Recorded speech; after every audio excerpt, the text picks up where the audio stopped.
Graduate students working at Temple University are going on strike too, as many movements are, raise their wages, get better quality of life, better health care.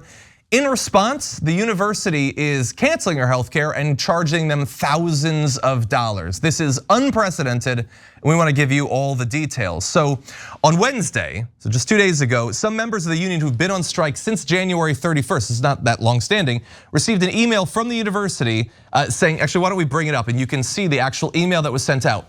As a result of your participation in the TUGSA strike, your tuition remission has been removed for the spring semester. You now owe the full balance listed in TU Pay, which is due by Thursday, March 9th. If your balance is not paid in full by the due date, you will be assessed a $100 late payment fee and a financial hold will be placed on your student account. This hold will prevent future registration. One of the students who received this email, Madison Ingram, responded with, LOL for my convenience, because of course it says for your convenience, you can make payment online by clicking TU Pay student account.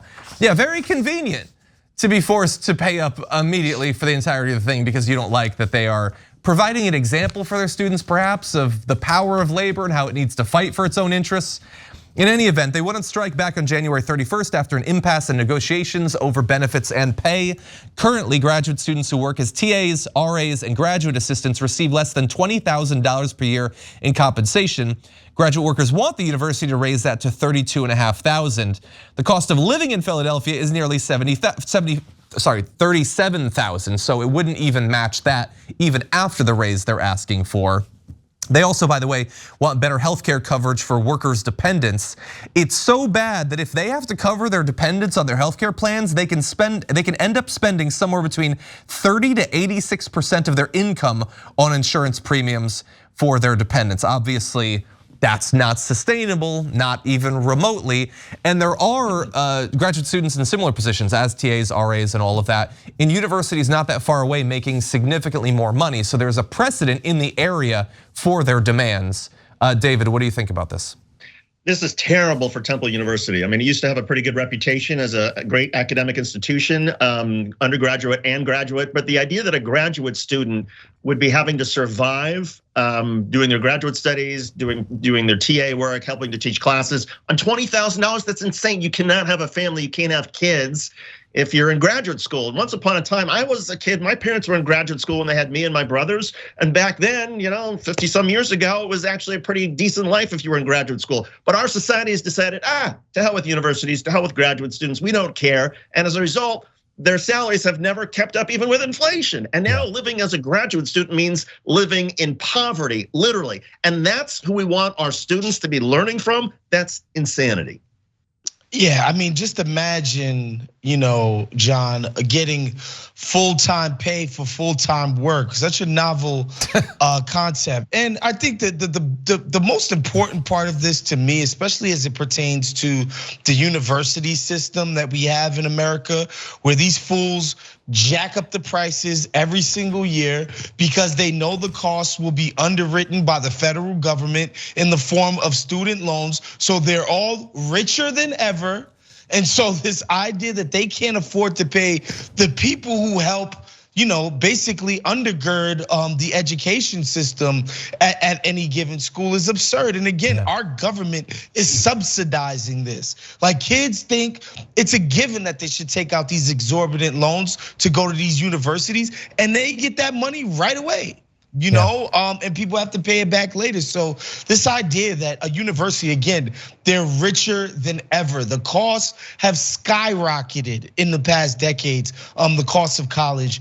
Just the idea that they're underpaying anybody, much less graduate assistants, it's absurd. Yeah, no, 100%. In this case, I can speak with some experience. I was a graduate student at the University of Texas at Austin in the government department, and I taught classes, I gave lectures, I did office hours, I proctored exams, I ran an experimental media lab, I assisted professors in research programs, I tutored athletes, I probably did other stuff that I'm not even remembering.